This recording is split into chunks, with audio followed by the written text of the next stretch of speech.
tonight's meeting of the Hand-Eye Supply Curiosity Club. We are your hosts this evening. I'm Tobias, and this is Will. Together we have a number of curious and exciting topics to share with you. As attendees of the Hand-Eye Supply Curiosity Club, you are all now members, provided you adhere to our philosophy. Ex curiositas scientia. We pledge to learn without prejudice in pursuit of our mutual goal, perpetual noviceship. We admit that it is impossible to know everything about anything, and thus we remain perpetually curious and perpetually novice. This is our flag and our mascot, Franklin. The lightning bolt represents the receipt of knowledge, the enlightenment of illumination, the resonance of truths understood. It awakens and excites us and makes us hungry for more. Now, let's give a warm Curiosity Club welcome to Niko, Courtelis of Philatelic Atrocities. Thank you. Thank you. All right. Can you guys hear me? Yeah? Okay. Well, before we get started, I'd first like to express my gratitude to Josh Berger for first introducing me to the Curiosity Club, and to Tobias, and also to Tobias and Will for inviting me to talk, but more importantly for hosting the Curiosity Club. I've been attending for a little bit over a year, and I've met a lot of really interesting people, and learned a lot of interesting stuff and had a lot of fun in the process. So thank you guys for that, and thank you all for coming and allowing me to tell you how stamps ate my brain. Are there any other stamp collectors out there? All right. Kind of as I suspected, but you can help keep me honest. It's not a hobby that's very popular anymore, although it was obviously at one time quite popular. So what I'm going to talk about this evening is stamp collecting as a hobby, and I'm going to be using some stamps to illustrate some of my points. As you can see from this slide, stamps are little, and they don't really translate super well to scanning, projecting, and so I have brought some of the stamps that are being projected. I encourage you all to stick around afterwards and check out the actual stamps. We'll get a magnifying glass out, we'll bust out the tongs, and actually take a look at them for anyone who is interested enough to check it out afterwards. So I'm going to talk mainly about stamp collecting and a little bit about some of the other things that this sort of passion and curiosity has sort of, well, okay, really more of an obsession, let's call it, but other things that it's led to, so beyond just stamp collecting. But first, I am a philatelist. That is a rather, well, let's just face it, that's a very awkward stamp geek. But I do love collecting stamps. I've been doing it for a while. It's an interesting hobby. I'm a graphic designer by nature, so I think my first appeal was a largely graphic one. This is my first stamp album. I don't know if you can see it, but it says Nature Book. This goes back quite a number of years. You can see here's a couple of, these aren't actually postage stamps, these are what we call poster stamps. There's a couple more. You can see this is a topical collection is what we would call this, is waterfowl. I wouldn't recommend writing in your stamp album, but I didn't know those kind of rules at the time. There aren't a lot of barriers to stamp collecting, which is one of the things I think is also intriguing and also confusing why not too many people are into it. Really all you need is something to collect into, a book, an album, easily gotten, a pair of tongs, and a magnifying glass. And beyond that, I mean, it's all just sort of research and fun, and it's very, very low barriers to entry. Another thing that got me into stamp collecting very early was these. I call these are, some of you might recognize these, S&H green stamps, Sperry and Hutchinson. These were kind of like the rewards points of the day. You'd buy a tank of gas and they'd give you a scad full of these stamps, and you were supposed to collect them into a little booklet, redeem the booklet for items, and get a toaster or whatever. So these were kind of like the reward points of the day, but we never actually got the booklets to collect them into, so they always ended up in the back seat of the car or the glove box, or we just ended up with scads of these things and we used to just play with them. But I consider these like a gateway drug. These were the things that kind of got me into stamp collecting at an early age. And these as well. I grew up in a household with Greek grandparents, and we used to get a lot of mail from overseas, from Spain, from South America, and of course from Greece. We were also getting National Geographic mail. So when I noticed that the stamps from Greece looked a lot like National Geographic, I thought, well, we have the coolest stamps there are because our stamps look like National Geographic. So that also got me into it. I thought that was super cool. Even people that aren't into collecting per se may recognize this stamp. Does anybody recognize this? Yeah. This is what I would call a celebrity stamp. This is the inverted Jenny. This was printed with the plane upside down. Obviously, it went through the press once in printing the red ink. Somehow a sheet got inverted. They printed 100 of these things with the airplane upside down. It was quickly discovered, and thus a sort of an inverted Jenny error was created. A block of 4 of these, sorry, I have to check my notes here. A block of 4 of these sold earlier this month for $5 million. So yeah, right? Do I have one? If I had one, I would not be here more. I don't even have one with the plane in the right way, you know. But this is what I would consider a celebrity stamp. It was actually at a stamp show earlier this year. There was not 1 but 2 of them here in Portland. So that was kind of cool to see that. It was like going to see a celebrity. This stamp is very difficult to see in this light, but is even more rare. Does anybody recognize this one?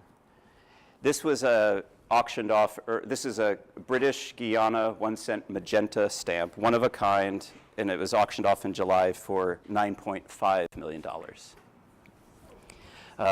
It's considered the most valuable object by its weight. So just a little bit about stamp history for you all before we get into it. The first stamp. This is not the first stamp. This is a receipt from the post office. But I put it up there to remind you all that, in fact, that is exactly what a postage stamp is a receipt for a service to be performed at a later date. So if you think about it, you want to correspond with your friend. You bust out a missive, and you have this envelope, and you want to send it off. So you pay for a service, and then as a receipt to prove that you have, in fact, paid for this service, you attach it to the envelope, pop it off, and there you go. So in fact, a postage stamp is really nothing more than a receipt. But the first one is Great Britain, 1841. It's called the penny black. Some of you may recognize it. It's credited to Rowland Hill. He sort of helped with postal reformation in Great Britain at the time.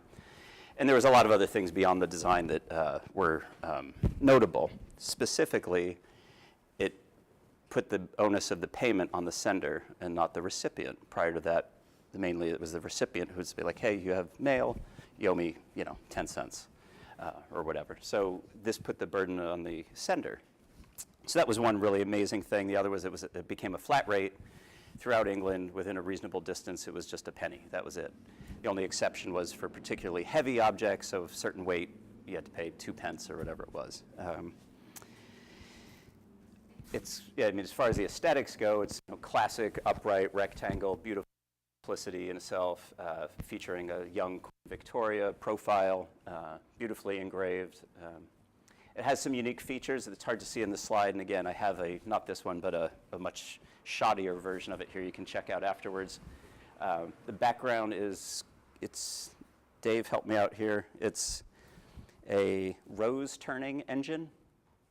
It's sort of an ornamental lathe pattern, extremely ornate scroll work, which in the 1840s was, a very fine kind of technique that was used to create this. The reason is not just for this beauty's sake, but it's also hard to replicate, so it cannot be easily counterfeited because of you had to be very specialized and have very special equipment to create this, so anything that was inferior would stand out as a counterfeit. These letters in the bottom corners, the S and the E here, are also anti-counterfeit things.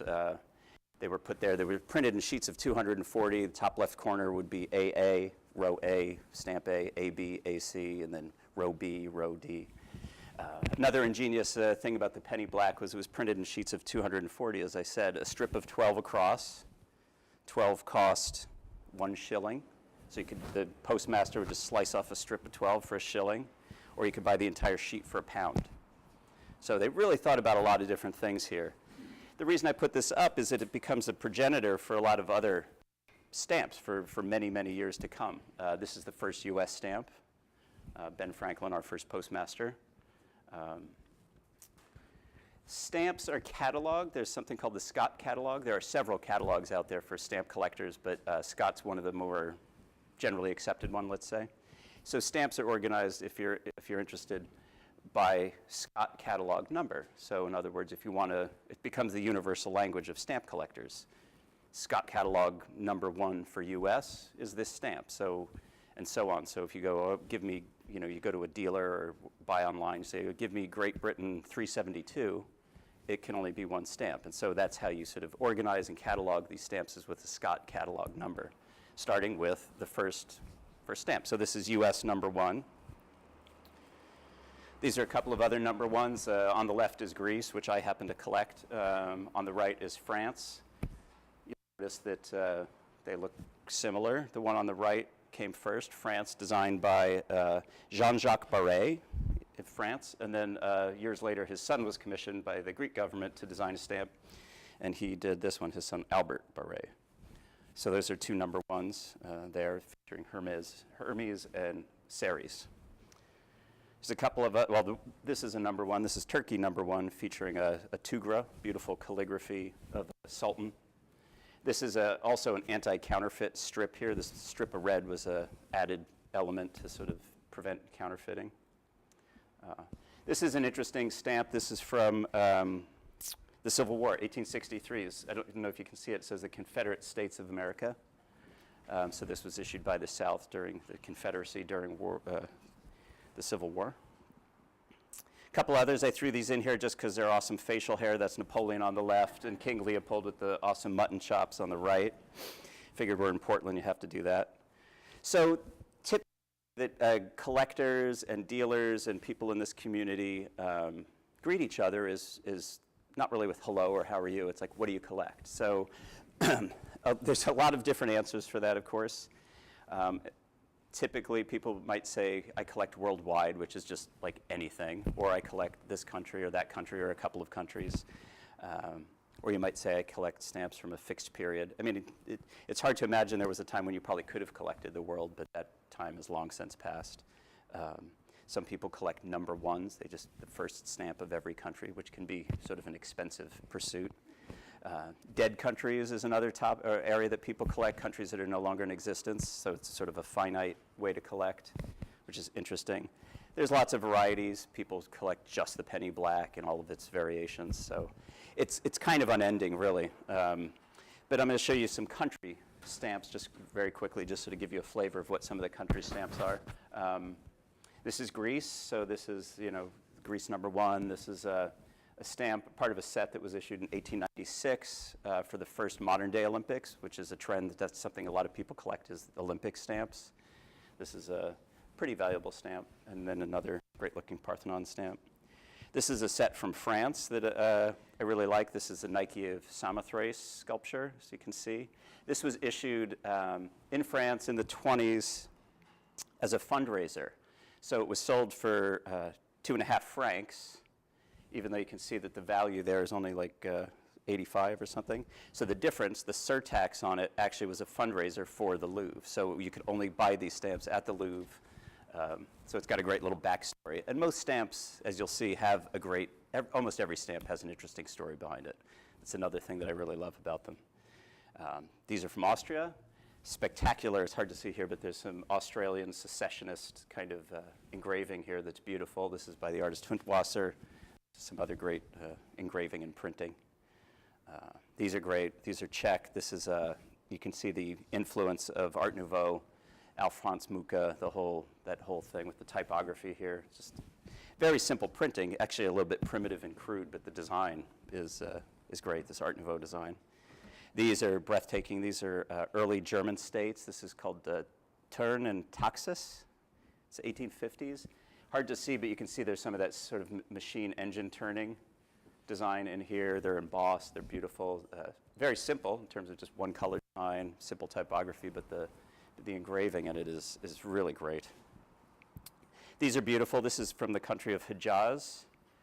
Spectacular calligraphic ornamentation and the way that this ornamental and the typographic are blended together. These are purported to be designed or partially designed by Lawrence of Arabia. The country of Hijaz eventually became part of Saudi Arabia. These are Colombian. I collect a little bit of Colombia, although it too is an expensive pursuit. These are Colombian states. This is before the United States of Colombia and before Colombia became Colombia as we know it. There were all these individual states. What I love about these, again, this is sort of my interest in printing, is that it's mainly just typesetting. There's not really a lot of engraving. These are, anybody that knows anything about lead type and all this kind of stuff, this is just right out of the printer's case, all of these. So it's just, it's incredible to me, especially this one. You can't imagine the scale, but it's really only about a 1/4 inch square. It's considered the smallest postage stamp in the world. And to typeset that is just ludicrous. It's insane. U.S. stamps, these are some pictorial U.S. stamps. The one on the left is sometimes called one of the most beautiful stamps in the world. This is Western Cattle in a Storm. It's this beautiful engraving of this, it has this heroic Western theme, the cattle being pushed through the Rockies or whatever. But in fact, the artwork that it's based on is somewhere in Scotland. So, I love these. These are designed by John van Krimpen, Netherlands. These are Dutch stamps, but beautiful ornamentation here. Very simple typography, simple printing, just one color printing. Subtle things going on here with the scroll work. The crossbar and the half is missing, just defined by the two. There's just so much little detail, such great stuff. These are Vietnam. This is during the 60s, late 60s. They hate us. These are horrible. Talk about propaganda, stamps as propaganda. I think one of the things that's interesting about them is the idea of stamps representing national identity. If you really think about it, it can be used for propaganda, or it can be used for very positive things, or it can be used for subterfuge, whatever you want to call it. In this case, it's pure propaganda. Here's a B-52 being shot out of the sky.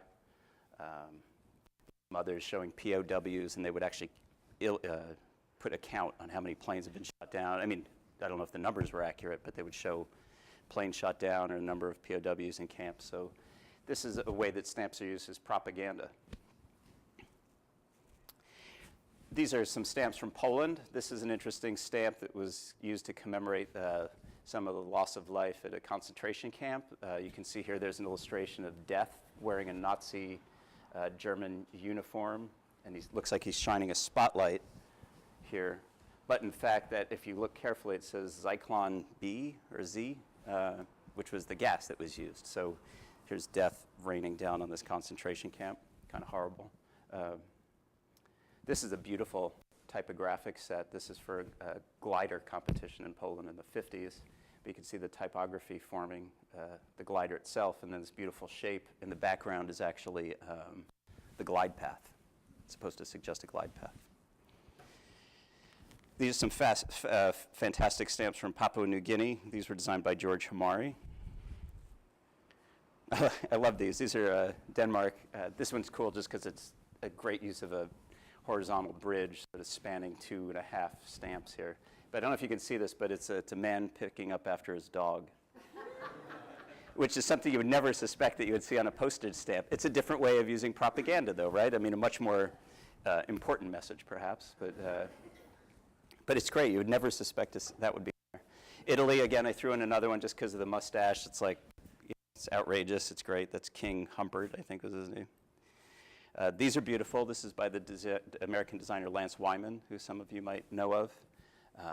He did the very influential graphics for the 1968 Mexico Olympics, which were just spectacular in and of themselves, and then applied to the stamps, they just become really fascinating. I love his icons and wayfinding things that he created for the Olympics here.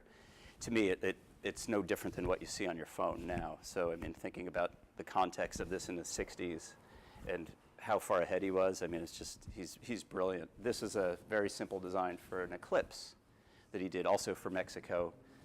It's fantastic design, and then there's 5 or 6 different languages here sort of forming the waves. Very crude printing. It's on like newsprint in one color, but it doesn't matter. The design holds up. It's really great. These are 2 from Israel. The one on the left is by designer Hava Ben Amos. She was a colleague of mine at Pratt Institute where we taught together.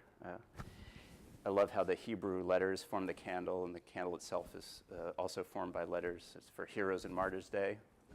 This is a design by Aharon Shivo. I love how the Hebrew lettering forms the ink that's being dipped here for the 50th anniversary of the Hebrew Writers Association. I think that's terrific. Stamps from Israel are interesting because they actually include this. This piece here is called the tab, which you can collect either with or without the tab, but generally they're considered better, more pristine to have the tab on them. Another area that people will tell you they collect is called back of book. The catalog that I mentioned is organized into different sections, so the main section is just for traditional postage. Back of the book is stuff like Airmail, special delivery, sort of all the kind of weird stuff, non-traditional. Airmail in particular, I think, if you think about the idea of mechanized flight in the early 20s, and how it revolutionized postage, but also how it revolutionized correspondence and communicating with people. I mean, I think it particularly inspired a lot of the stamp artists and designers. This is a great one. This is called Allegory of Flight. You see this woman sort of lifting up the plane. I love that idea.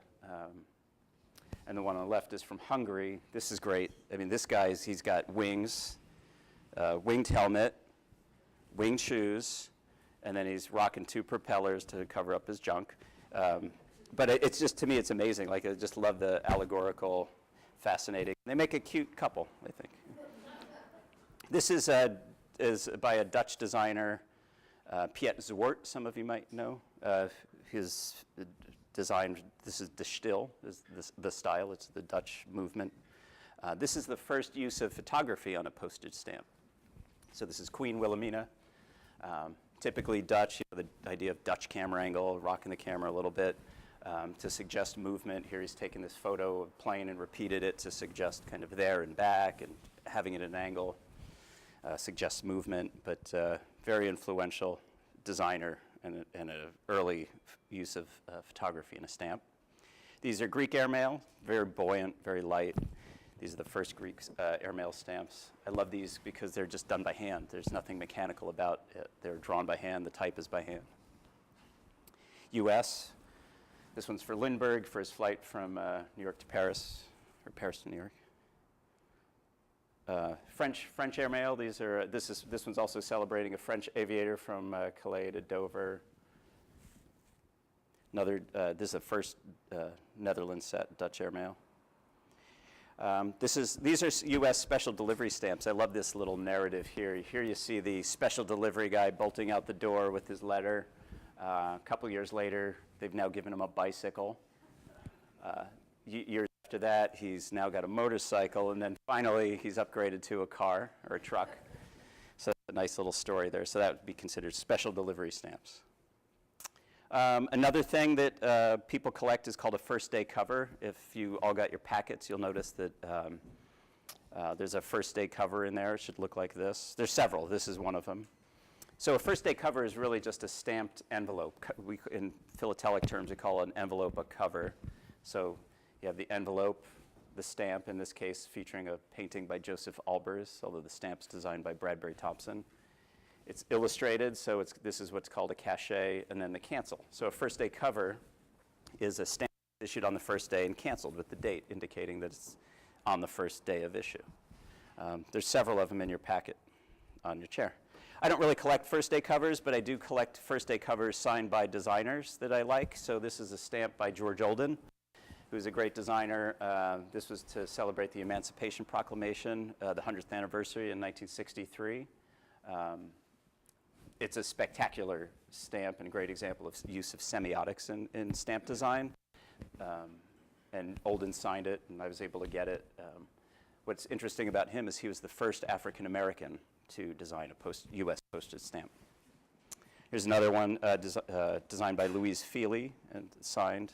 This is a great design. I don't know if you're familiar with it, but it says love, and the ribbon actually connects, so it's kind of like a puzzle. They all fit together and repeat. It's a beautiful design.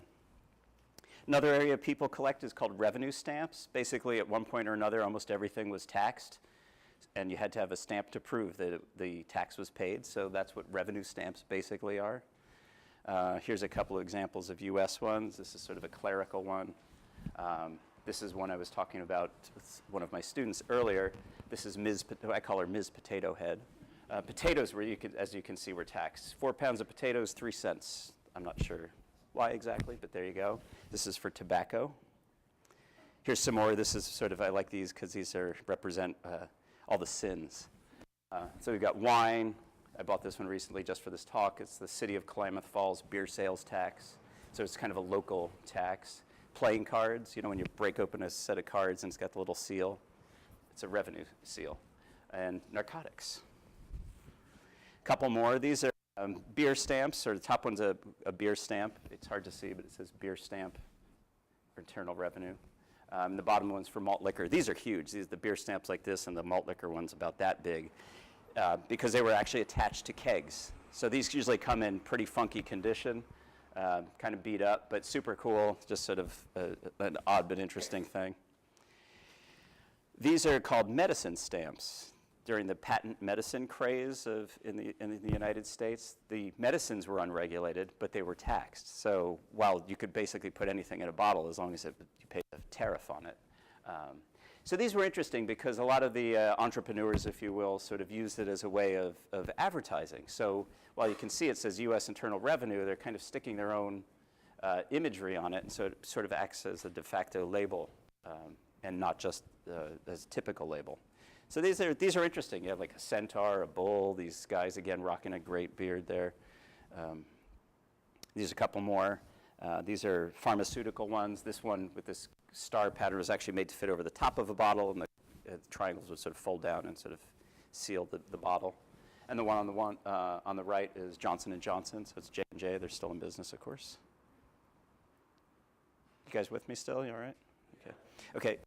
These are international revenue stamps. So this is Turkey, just to give you an idea of how different revenue stamps can be. Turkey, this is India. This is from a court document. France, these are beautiful, and Greece.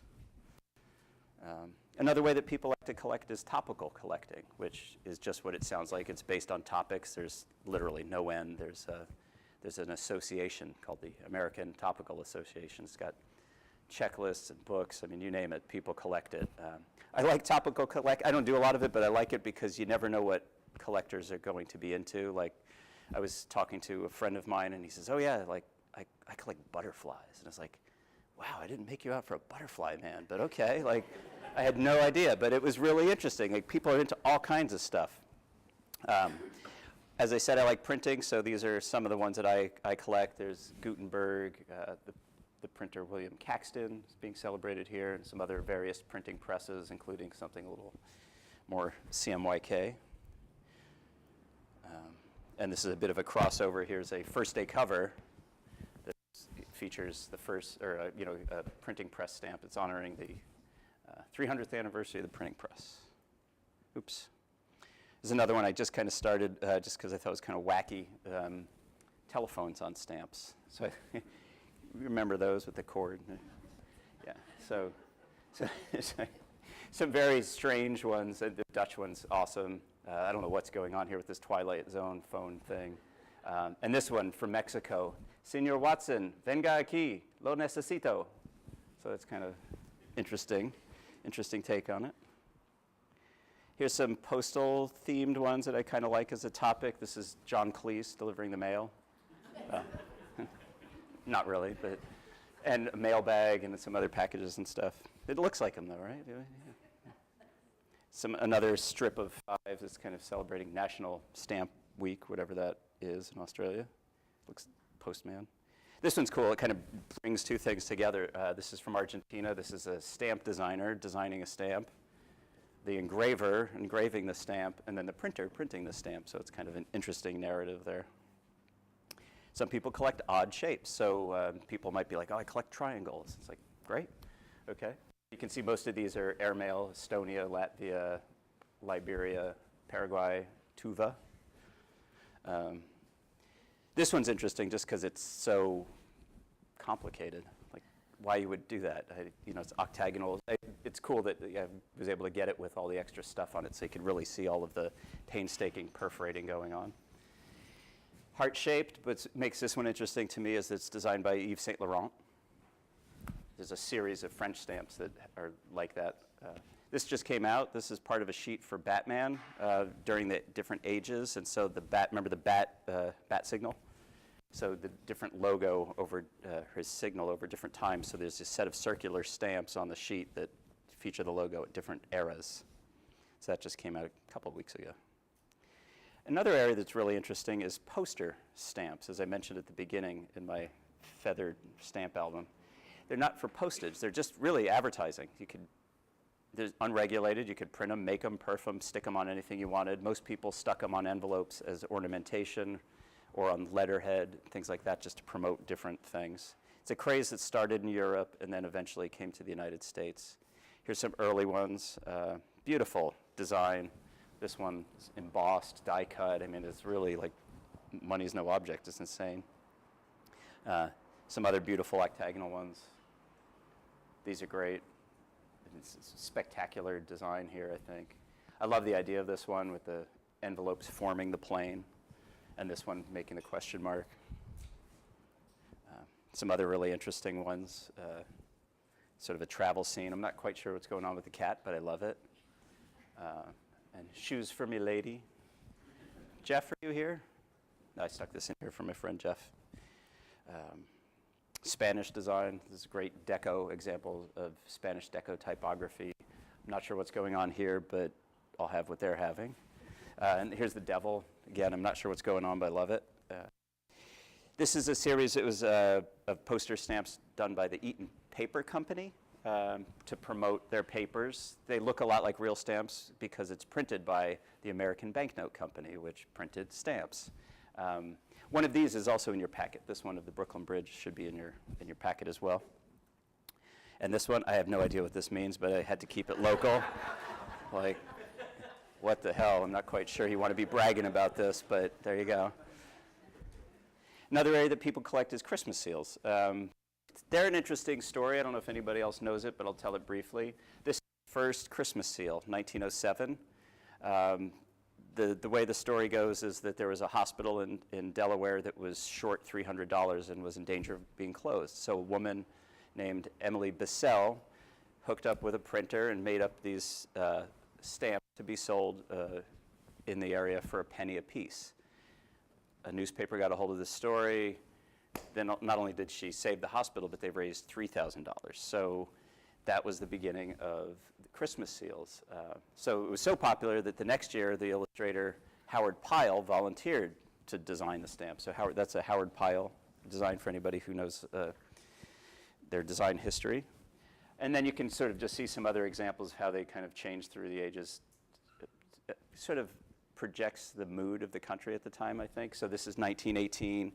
At the end of World War I, you can see it's very somber, and it's the Statue of Liberty. It really has nothing to do with Christmas per se. This is designed by Rockwell Kent, who some of you might be familiar with, 1939. Again, not the best of times. And then here's in 1944, obviously the Allies are about to defeat the Axis, and things are much more upbeat. He's marching in the snow and much happier. And then everything's back to being pastoral by the 1947, and you have a block of these in your packet as well. Hopefully. What's the cross? That's a good question. This is, it's called the Cross of Lorraine. It's became part of the fight against tuberculosis and then lung cancer after that. It's kind of evolved over the years, but it's an excellent question. Yeah, it's called the Cross of Lorraine. It's become sort of the symbol of, at the time, of tuberculosis, the fight for against tuberculosis. Here's some international versions of it, just for comparison. It's France, Argentina, Australia, where Santa's riding in on the boomerang, South Africa, Cuba, Asia. And here she is being honored on a U.S. stamp quite a while ago, but still, it's hard to imagine how many lives she saved. I think some of her politics, from what I've read about her, is a little bit weird, but nonetheless, she saved countless lives and really is an amazing story. This is just something that didn't fit into any category, so I call it odd and interesting. This is front and back of a set of stamps from Latvia. As you'll see, the back's interesting because there was a paper shortage. Latvia reclaimed their independence from the German Imperial Army and wanted to print their own stamps to sort of, proclaim their independence. And the only thing they had was German military maps that had been left behind as the German Imperial Army left.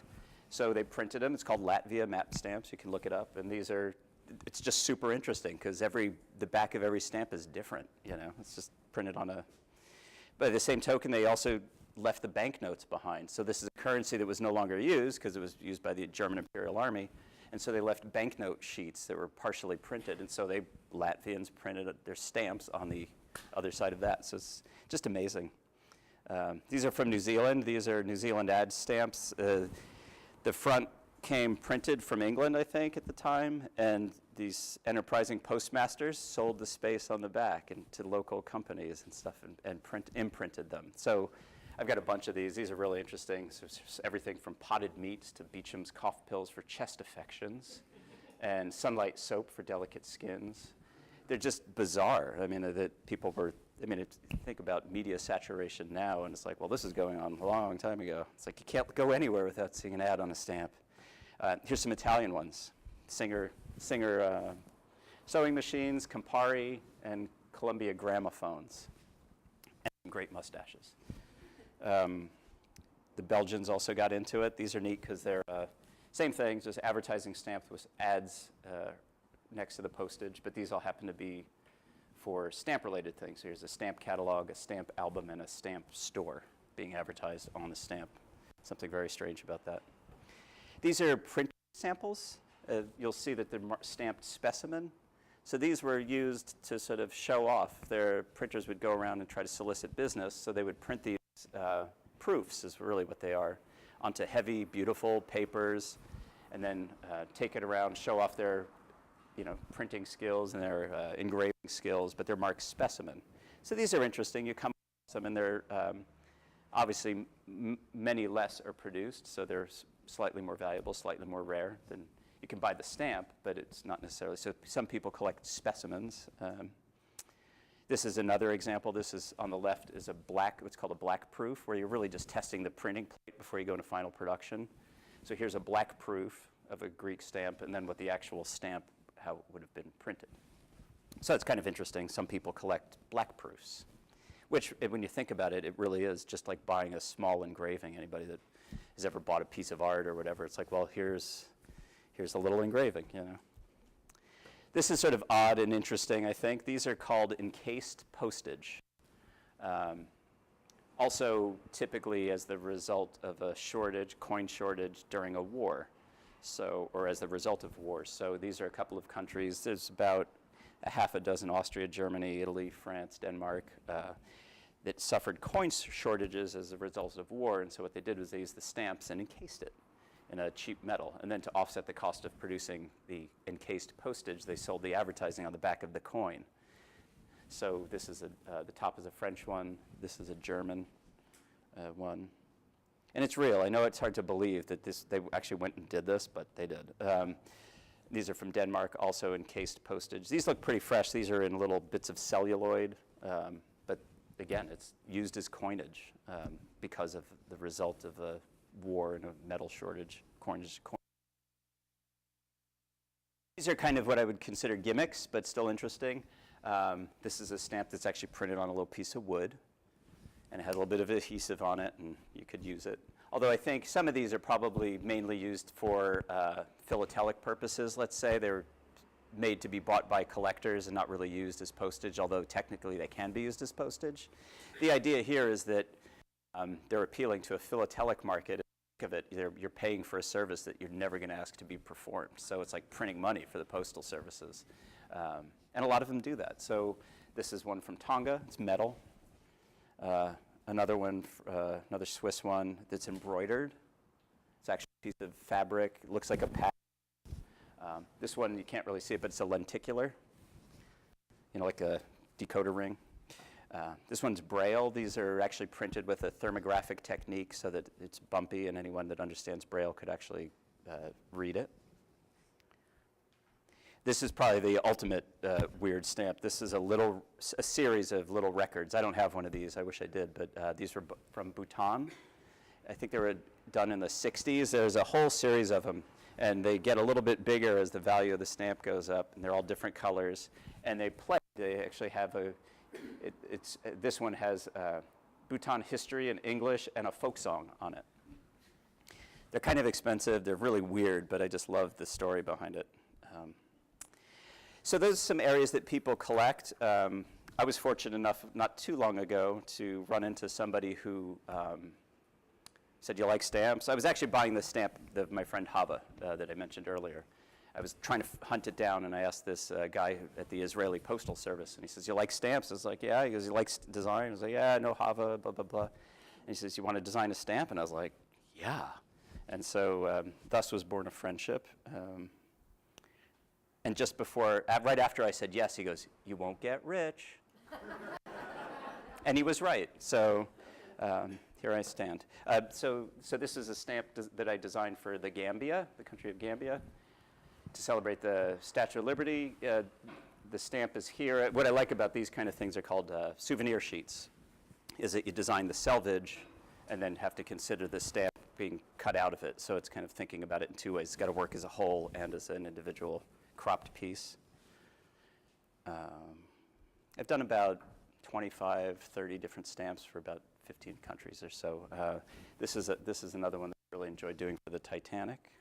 How often do you get to use a piece of art like that? I was like, oh, this is great, you know. And another set, this is a set of two featuring orchids. This was fun. I got to do a lot of research into orchids, and I had no idea they were as strange as they are. This is for the Olympics, featuring that much disliked logo, very strange logo. And some other great old aviation imagery that I've really enjoyed using. I try to use vernacular type and design and really try to consider the subject and the topic and how they kind of relate. And that kind of got me into something that's called artist stamps. So which is a whole nother field of fake, sort of faux postage. It's a whole nother area. This is something I've been doing with a typewriter that I have. This was for the postal increase, so this is 49 cents. These, I just did an edition of 10 of these. I kind of typed them out and did it on typewriter paper and perfed them and sort of trade it with other artists and like-minded folks. This is another one that I did pretty recently, sort of a riff on the Magritte pipe painting, Cessna Pontam. This is not a stamp. So I like putting this on a lot of my mail. So this is another edition I did of like 50 and just sort of on gummed paper, the whole thing. You know, like. And this was a stamp that I did this summer to celebrate Rossback Day. Yeah, okay. Nobody's heard of Rossback Day because I made it up. Rossback invented the perforator, or was one of the designers that invented the perforator, which is this thing which looks like a treadle sewing machine in a way. It's got a thing and it just sort of clunks down. I had 2.5 of these perforators. I would not recommend collecting them. They're very heavy. They're 300-400 pounds, cast iron, weigh a lot. I say I have a half because hopefully Dave's going to help me complete the third one. But I made this just for fun. So it's only one stamp. It's on a big sheet with a stamp and just festooned with perforation. So that was the whole idea, is to celebrate Rossback. You do a lot of perforating and not a lot of stamp. And then this one, would be considered what's called a Cinderella. This should also be in your which I also canceled so that you can't use it. So, you know, these are just like fun, you know, fantasy, whimsical things, which that led to mail art, which is something that I'm very into. I don't know if anybody has heard of that, but it's kind of a lively and interesting international group. Here's some examples. This is, a lot of mail artists have sort of pen names, if you will, sort of pseudonyms. So this is from Triangle Post up in Seattle, Carl Chu. This is a guy in LA that goes by Creative Thing. This is his version of the inverted Jenny. This is Hinchcliffe from Red Letter Day, who organized an event earlier this year for stamp artists that I attended down in San Francisco. And then he inverted some of them and made our inverted Jenny. This is by another friend of mine. This is Tess Towers, his name, and he has his postal company is Heebie-Jeebie Land. And so you can see he's mixed real postage here with faux postage, which is perfectly legit. It's as long as you're paying for the rate, they'll cancel it and all that kind of stuff. A lot of postal artists are part of the International Union of Mail Artists. That's the logo. This is a beautiful one. I love this one. This is by artist Marg Goman. What I love about this is how she's used all female, all old U.S. stamps and all females to make up the rate here, which is a lot of fun to hunt for and do. And this isn't, this is female, as you can see in the corner here. Every once in a while you open the mailbox and you get something like this and you just think, like, I can't believe how great this is that I get this in the mail. So I just love correspondence and correspondence art. This is just breathtaking to me. I feel really, really fortunate. Here's some other. This is from Pamela Gerard. I love how she calls it the mailbox is a museum. She's meticulous. Her stuff is just spectacular. There's a book she made about the mailman, and it's in a red envelope, and the envelope was in this and this. I mean, it's just, she's out of control. She's so good. Here's some other things that have come in my box recently that I just love from some different mail artists. Red Letter Day, Buzz Blur. Here's a couple of his stamps. Here's a couple of Buzz Blur stamps on somebody else's Postage, so you can tell there's a whole network of correspondence going on there. And one from the Higgins, E.F. Higgins III in New York. This is a Doodah Post. I love this one because I made a book plate using stamps and perforated it and sent it to him, and he sent it back. I was like, wow, okay. So, but he's still one of his stamps on it and canceled it and stuff, so you can see some of his stamp design over here. It's just, it's like this whole circular conversation that's going on with correspondence art. That led to something I call Philatelic Atrocities, which is what we were discussing a little bit before the talk. These are collages that I started doing using postage stamps. I'd like to read just a brief thing about them, if you'll indulge me for a minute.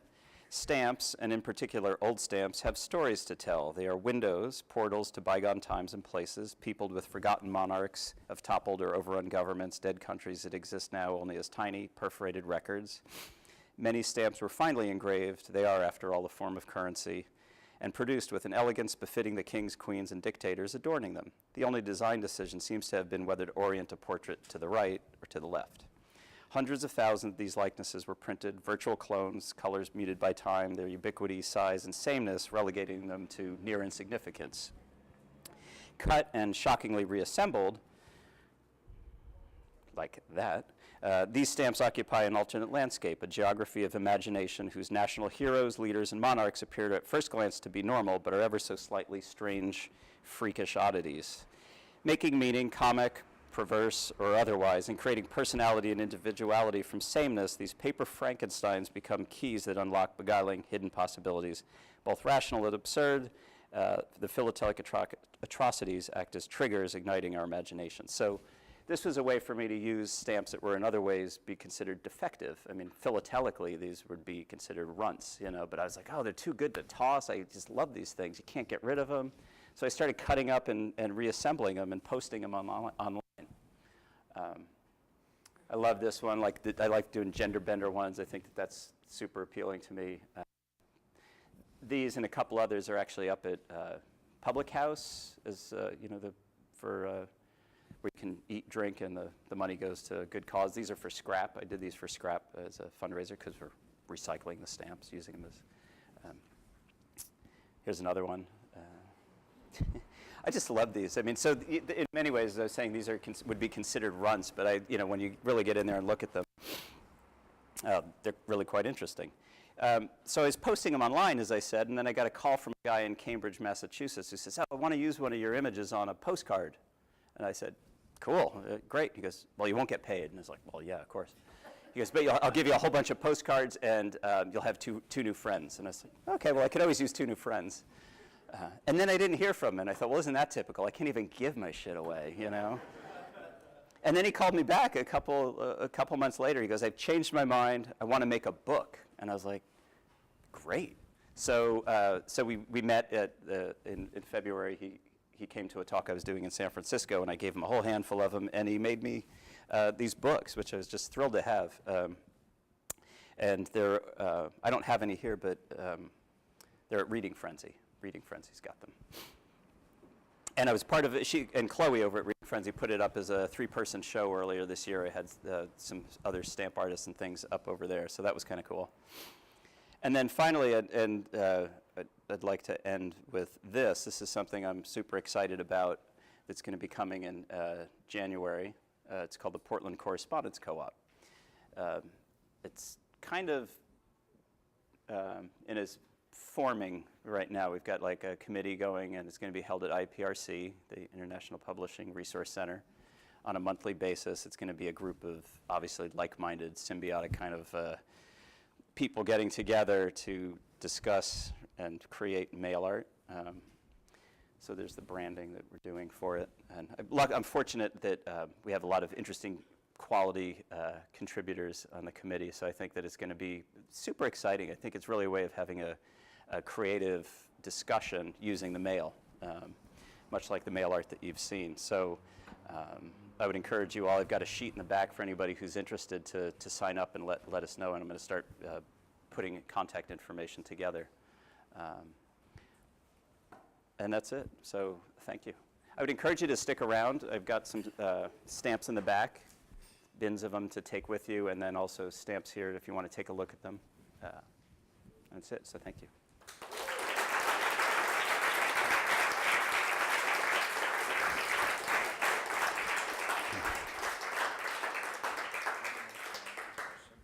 What's that? Do you want to take questions? Yeah, sure. If anybody has any questions, just feel free to ask. Yeah?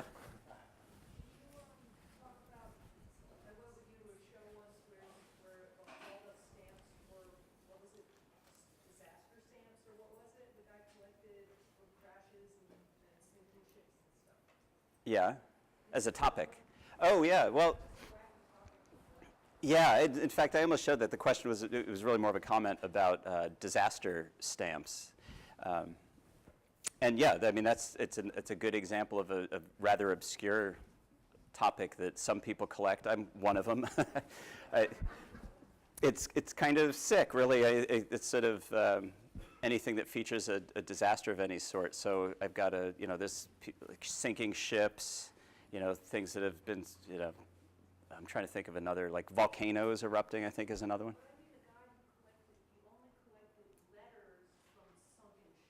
Oh, that's right, crash mail.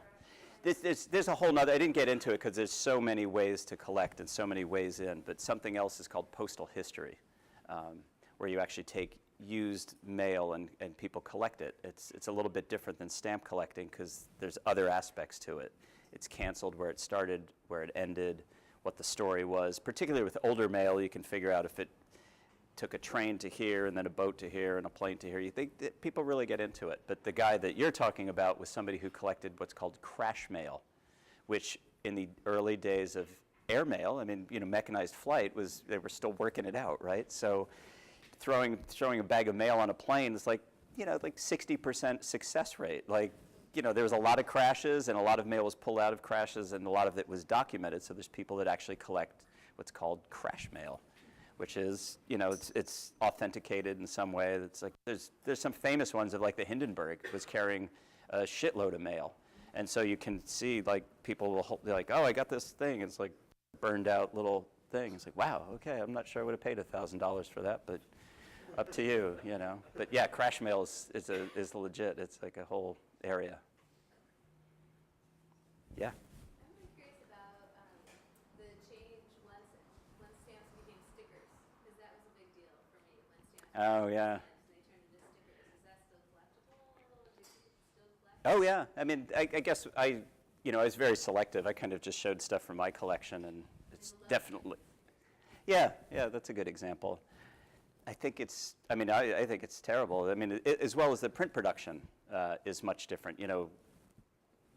Stamp printing mirrored the finest printing technologies of the time. So if you sort of look at them in parallel and overlay them, starting with the penny black, I mean, the best examples, it's a form of currency. So the best printing techniques were typically used to create stamps up until a certain point. And then you get into offset and the quality kind of declines into what we have now, which is cost per unit going down as easier and easier methods of production.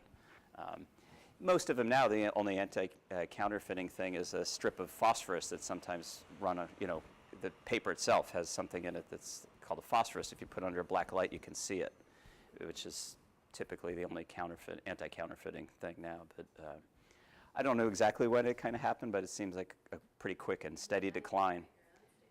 Yeah, people collect those too, though. I mean, there's a lot in the stamp world. A lot of people like, it's particularly once an adhesive stamp has been used, what the correct way to get it off of paper would be. In order to defeat the gum, you have to do so many things. It kind of destroys the stamp. I mean, it's very complicated. It's not an area that interests me, so I don't really know a great deal about it. So, yeah. So, when you've got like art mail, Yep. who in the post office is going through and going, okay, that's art, that's postage, that's one. What's the process in order to identify what's valid? That's a good question. Is that a legitimate amount of actual postage? I've taken things in recently because I use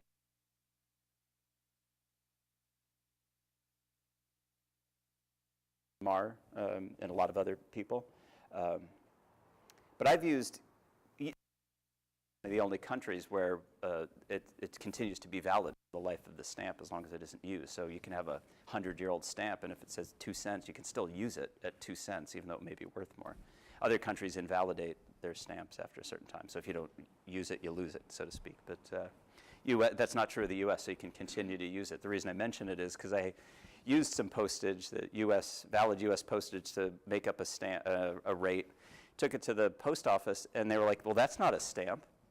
And I said, well, what do you mean? That's a U.S. stamp. She said, I've never seen it. It's like, well, that doesn't mean it's not a stamp. And I had to actually convince her, and then she was like, oh, yeah, now I remember, that's right.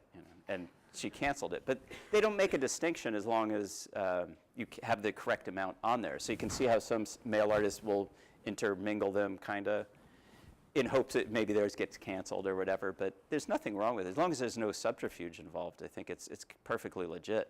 As you can see from some of the examples where there's a lot of postage, instead of cancel it, they just take a Sharpie. It's terrible, but they'll just take a Sharpie or whatever and just run it through anything, just to cancel it, which is kind of a bummer.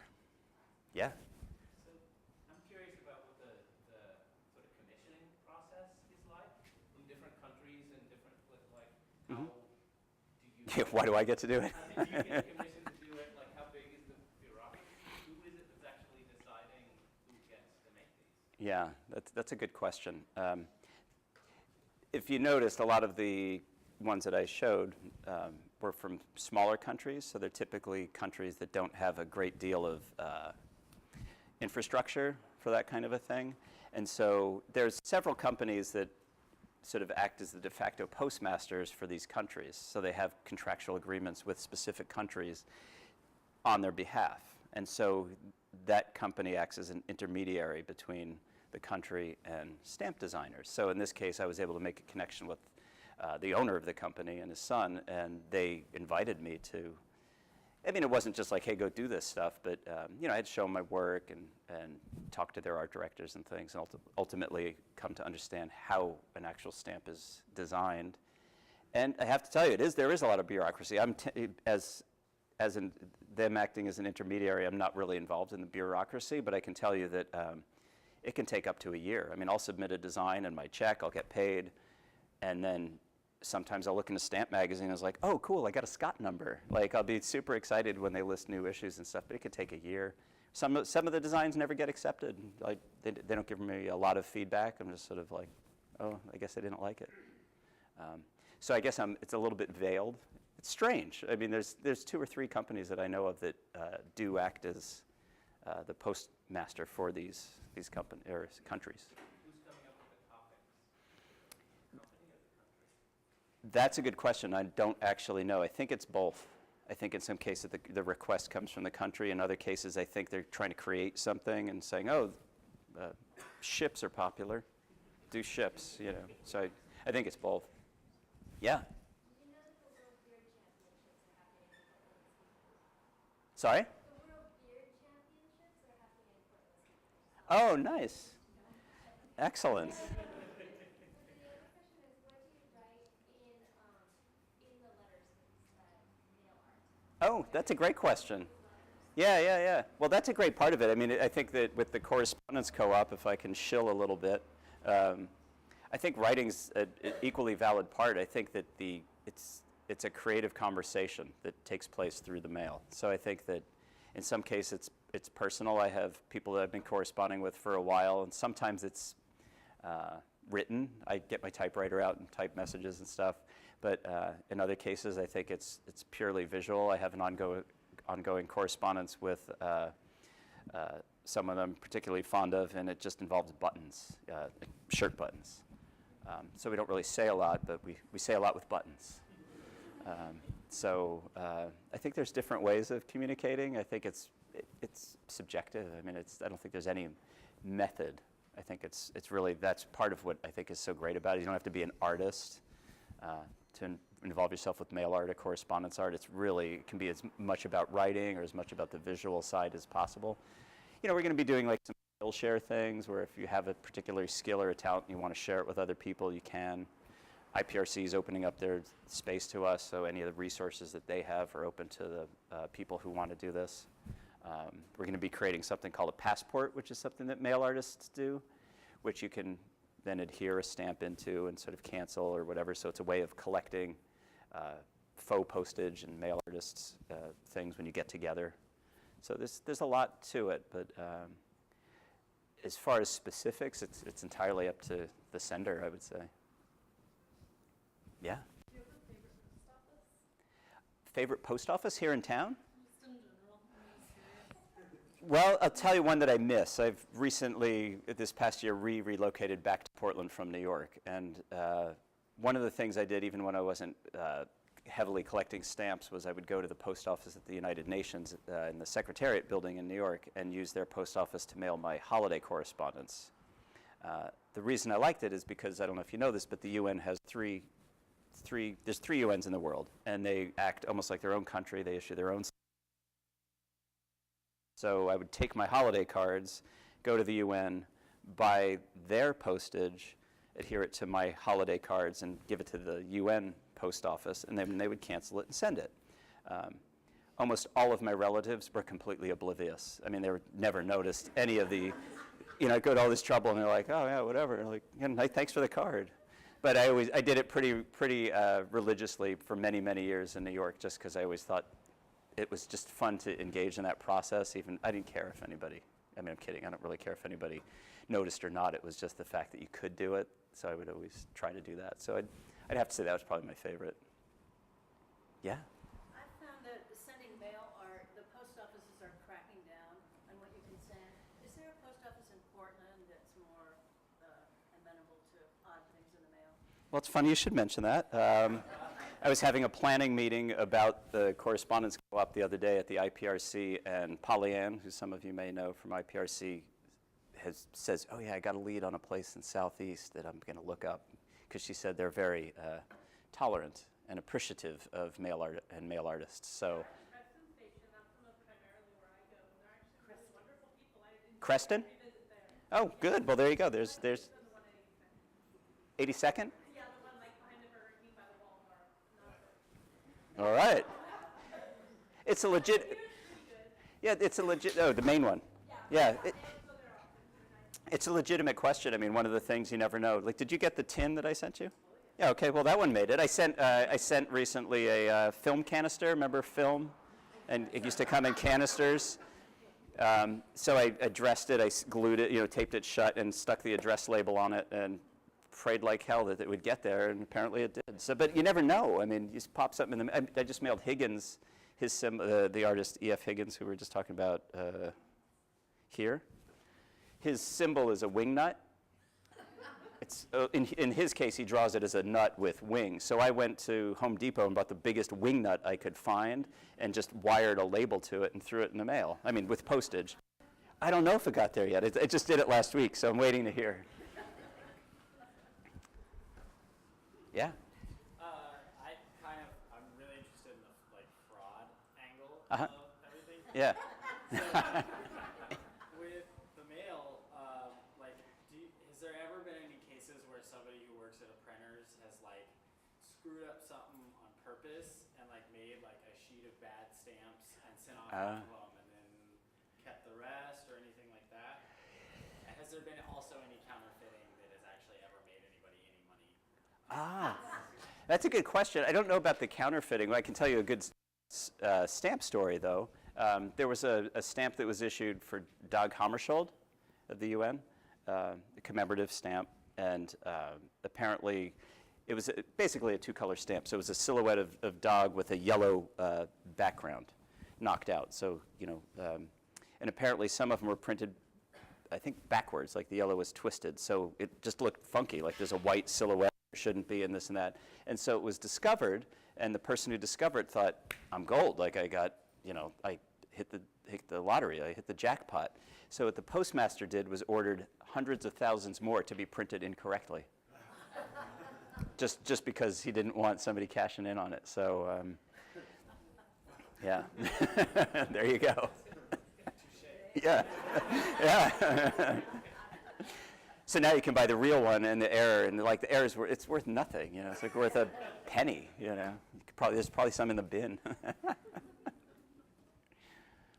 Well, great. Thank you, guys. Thank you. Thank you.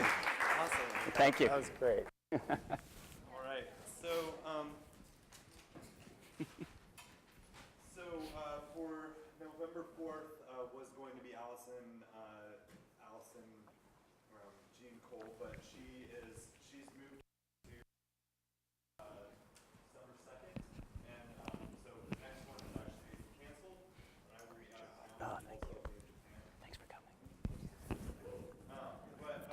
So our next talk is with Joshua Whitten of Crowd Supply and Senatorians.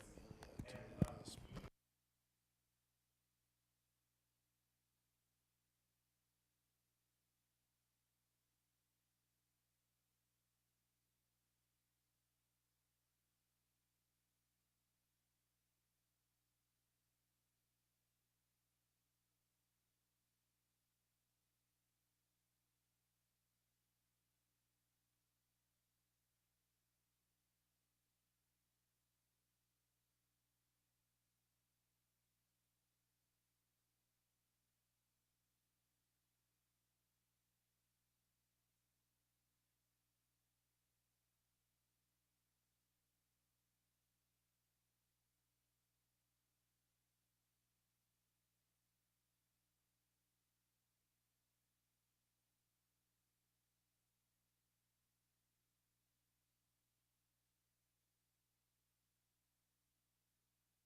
Thank you.